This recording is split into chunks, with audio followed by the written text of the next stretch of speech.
Good morning, folks. Today I want to take a few minutes to respond to Neil deGrasse Tyson's recent tweets.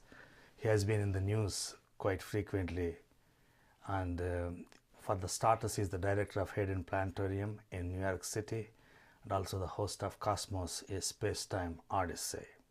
So this guy recently caused an uproar with his tweet, and he said, "On this day long ago, a child was born who by age 30 would transform the world. Happy birthday, Isaac Newton, December 25, 1642. So first of all, you can see his cowardice. He would never do such tweets at a Muslim holiday like Ramadan or a Jewish holiday like Hanukkah. So he is choosing Christians because they are soft target, and in that you can see his cowardice. Lot of controversies happen around Christmas time. We all know that. In Haverhill, someone removed baby Jesus from the nativity scene and put a freshly severed head of a pig. And the bishops went and forgave him. So the making offensive statements on Christmas Day is quite common, especially from people like Bill Maher, Sam Harris, Daniel Dennett. But this one is coming from a so-called cosmologist, an astrophysicist or a scientist. So why would he offend Christians on Christmas Day? You see, is he advancing science or something else? First of all, Neil Tyson is a sort of disciple of Carl Sagan. Remember that. Tyson's Cosmos is a sequel to Carl Sagan's Cosmos. And Carl Sagan was an astronomer and was also a naturalist and a materialist and an atheist. And not surprisingly, Neil Tyson is also a naturalist, materialist and an atheist. So this guy is propagating his atheism while wearing a mask of astrophysics and science. And this is becoming quite common recently because atheistic physicists, they appear to be spreading science, but what they are actually doing is they are propagating their own biases like atheism and materialism. These guys just don't look into telescopes and tell us about stars and galaxies. They're also smart enough to tell us whether God exists or not. They say, I got this data from a Hubble Space Telescope. I got this data from a Chandra X-ray telescope. And I saw this galaxy and that galaxy, and that's all about reality. So I am so smart now. There is no God. So these guys are smart enough and they know enough about this universe that they can convince us there is no God.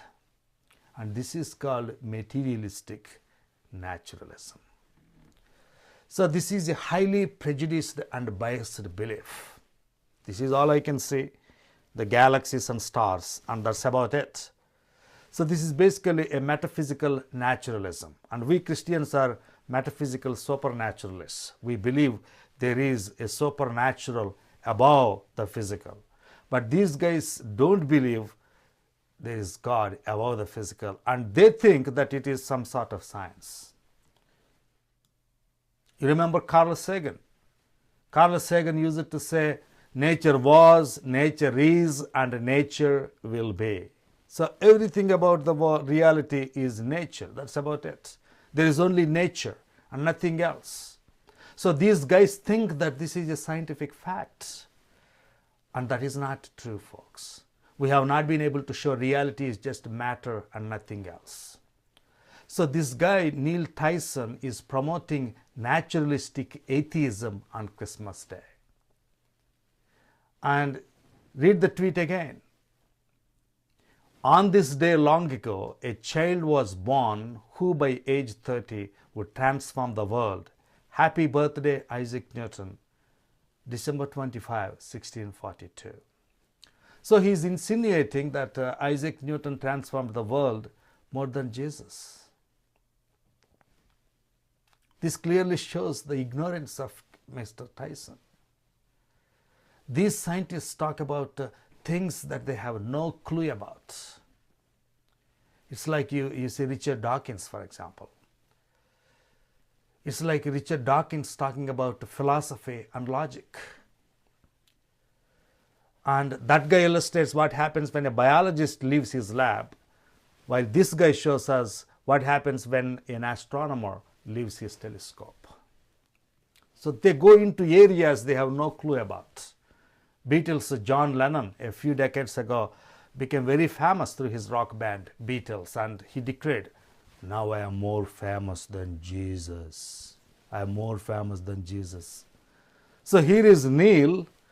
He became so famous through his Cosmos TV show, and now he had to declare to the world, "We, the astronomers, transformed the world more than Jesus. We are more famous than Jesus." Really, did Isaac Newton transform the world more than Jesus?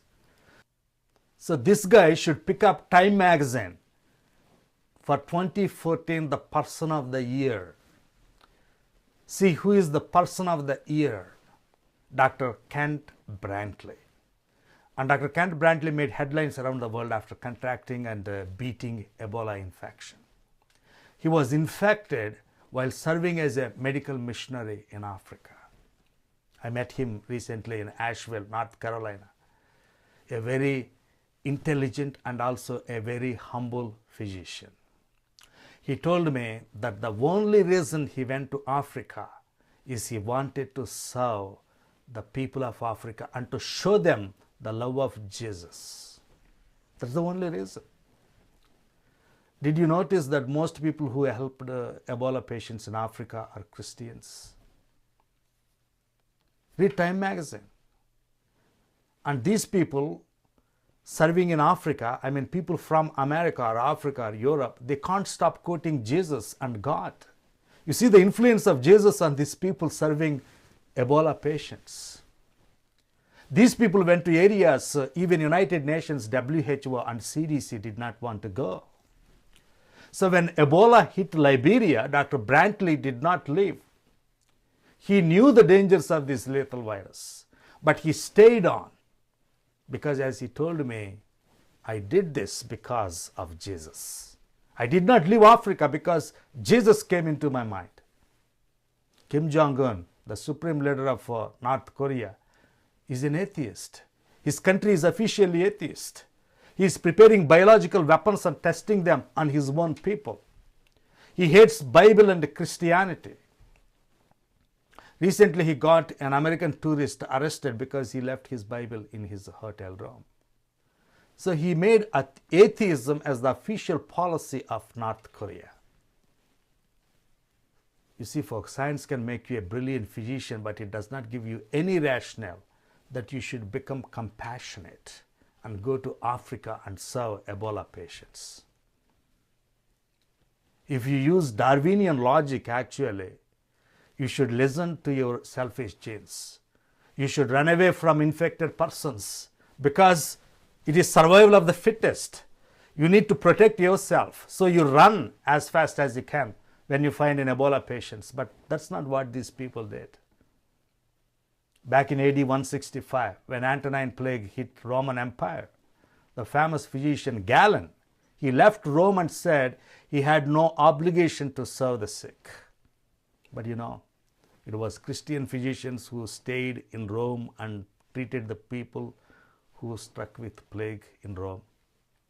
So you see, atheism and paganism does not give you a rationale to serve the sick. I came from India, where Christians make only 3% of population.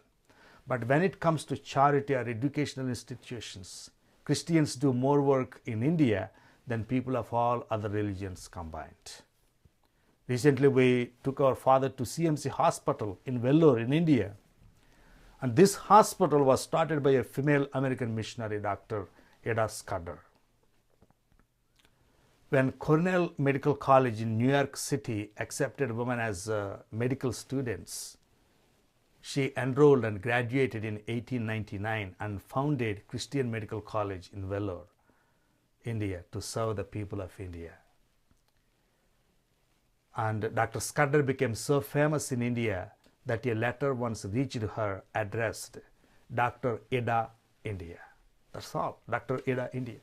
The Christian Medical College in Vellore now becomes one of the best hospitals in Asia.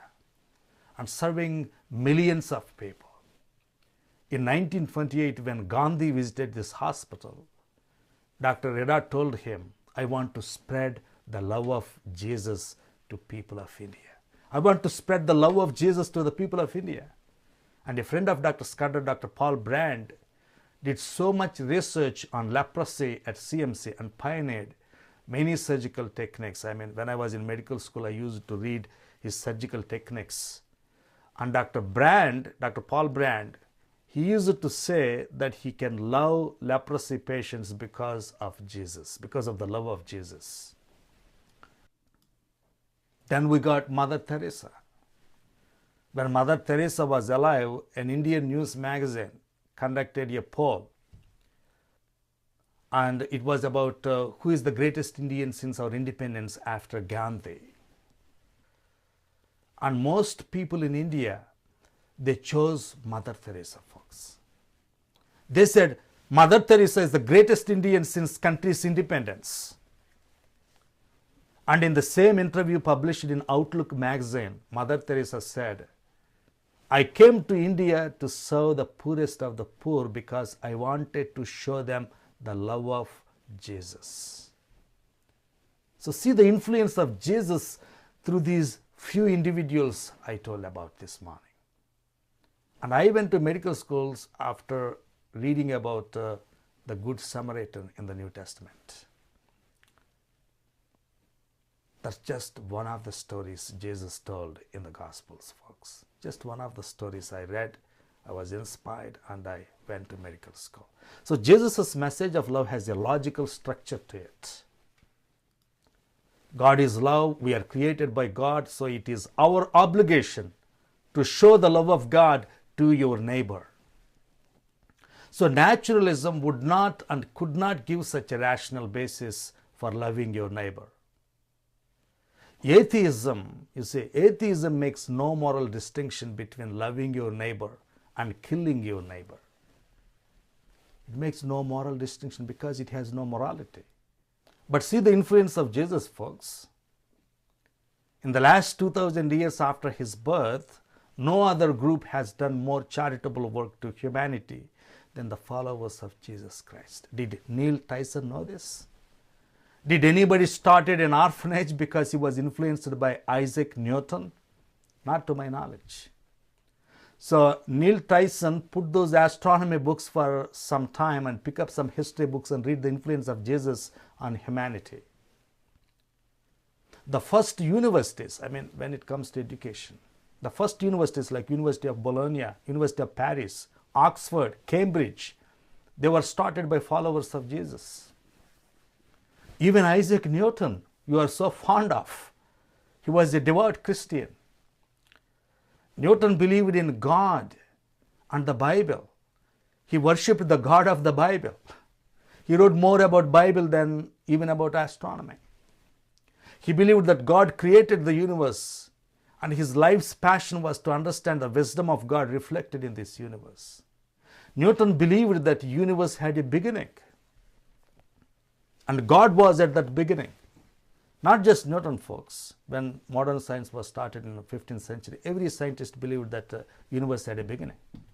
Kepler was a German mathematician and astronomer, and he's considered as one of the founders of modern science. When Danish astronomer Tycho Brahe died in the year 1601, Kepler, he took all that data from Tycho Brahe. And Kepler said it's life's mission to understand the wisdom of God in the universe. So these great astronomers like Copernicus, Galileo, Kepler, Newton, Leibniz, Tycho Brahe, Bruno, Edmund Halley, Christian Huygens, they were all devout Christians who did astronomy to understand the wisdom of God in the nature. They believed in Genesis 1 and they accepted that universe had a beginning. And the fact that universe had a beginning became so unpalatable to many atheists for so long, because it reminded people that there was a God. That's why atheists railed against that idea. David Hume, for example, challenged the idea that the universe had a beginning. He introduced the concept eternal basic element. The world is always like that. There is no God. Universe had no beginning. And atheists used that eternal existence for the universe to deny the existence of God. For much of the 19th century, God was removed from academic institutions because universe always existed. It had no beginning. There was no God. But you see what happened in early 20th century. When Doppler effect showed that galaxies are moving away, the universe is expanding. Belgian Catholic priest Georges Lemaître was the first scientist to propose a cosmology with an initial creation-like event featuring an expanding universe. And atheists, they just lost their minds. They started to mock Lemaître. Fred Hoyle, for example, when he heard about Lemaître's theory, he became so livid and he disparagingly called it Big Bang, rejected it adamantly, and went back to steady states of his universe.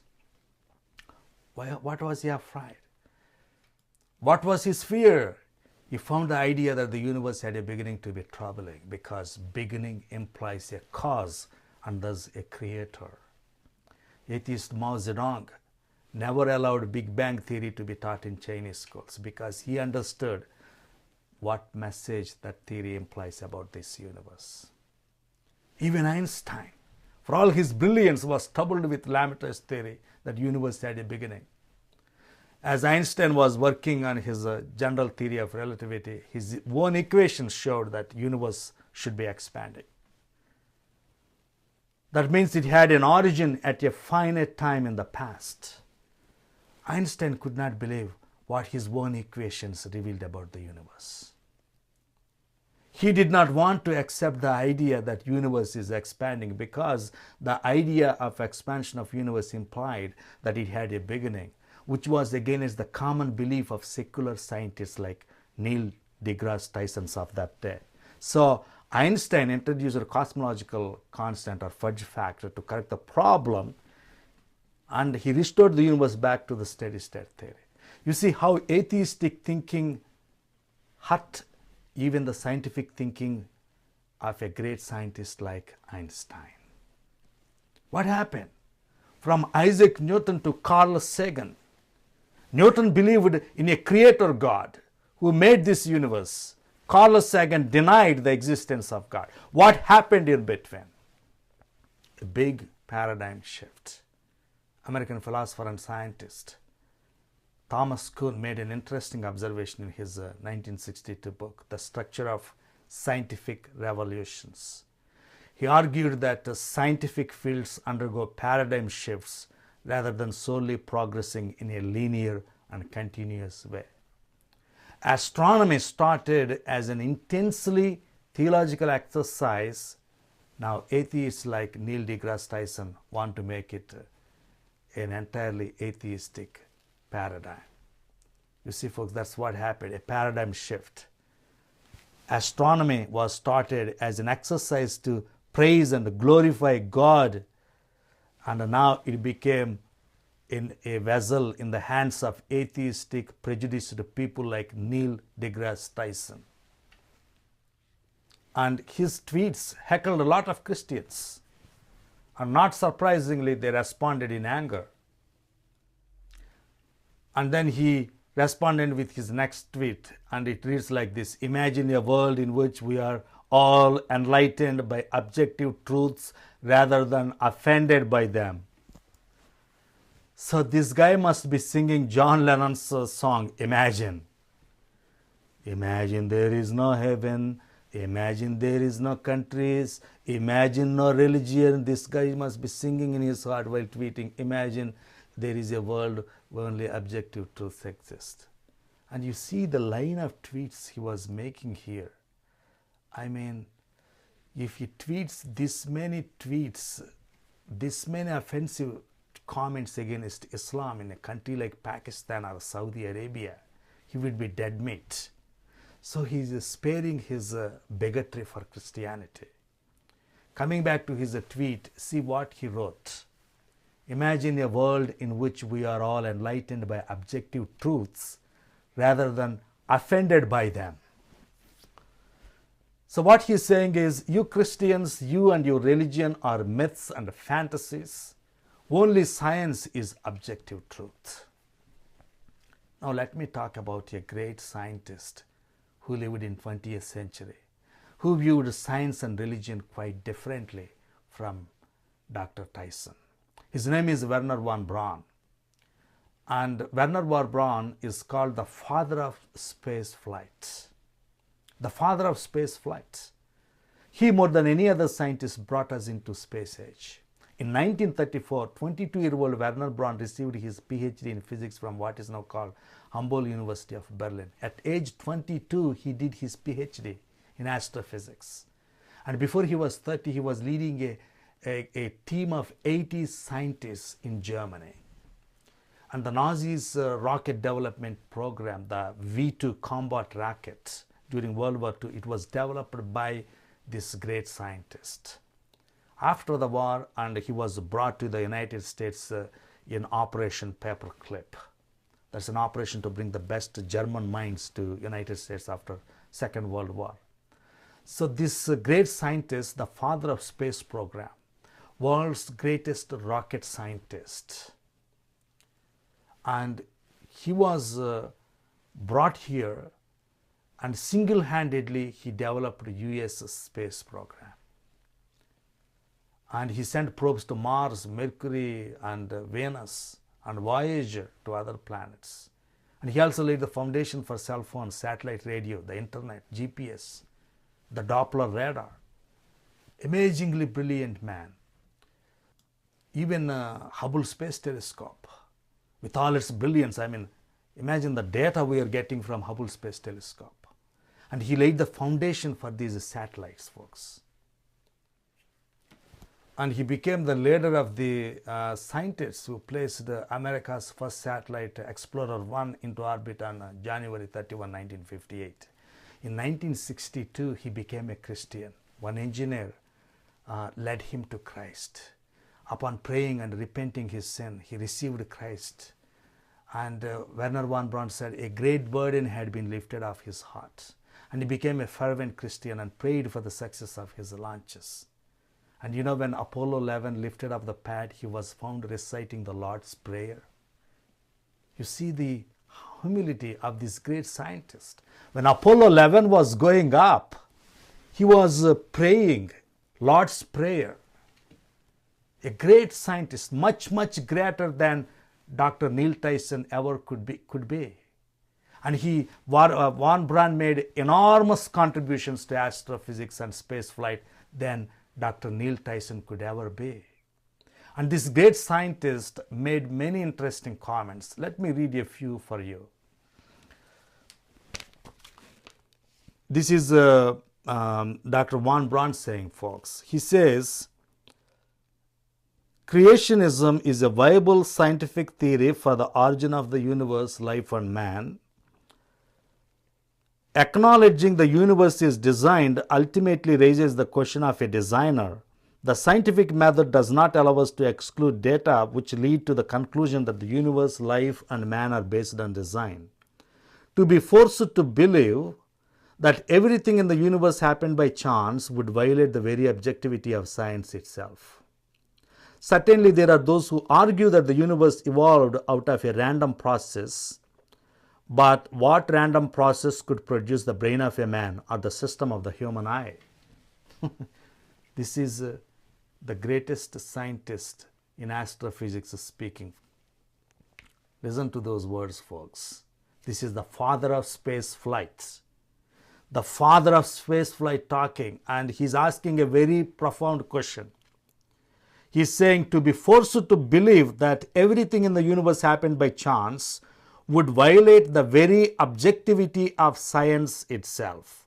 Certainly, there are those who argue that the universe evolved out of a random process, but what random process could produce the brain of a man or the system of the human eye?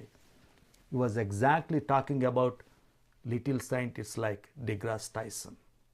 And Tyson thinks that he's so smart, and he could say that this whole universe came from blind chance, that even organs like a human mind and human eye could evolve from very minute processes that started under rocks and ponds like millions of years ago. And this great scientist is asking that question.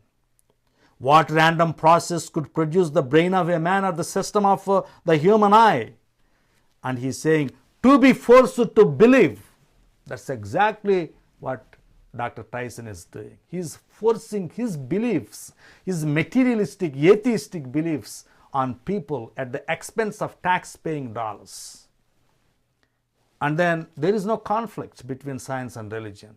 Listen to this great scientist von Braun is saying. This is the greatest scientist, and Neil deGrasse Tyson could never become as great as this scientist, I guarantee you.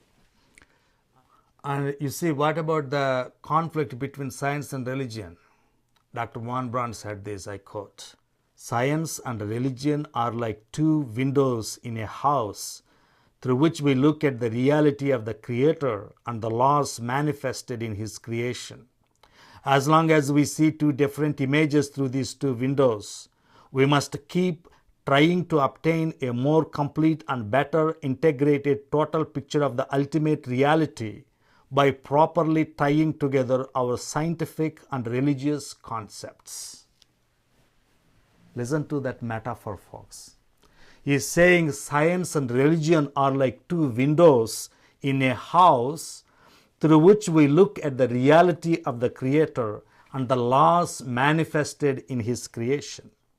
As long as we see two different images through these two windows, we must keep trying to obtain a more complete and better integrated total picture of the ultimate reality by properly tying together our scientific and religious concepts. So you are looking through two windows and you are gaining a total picture of reality. One window is science, one window is religion, one window is astronomy, and one window is Bible.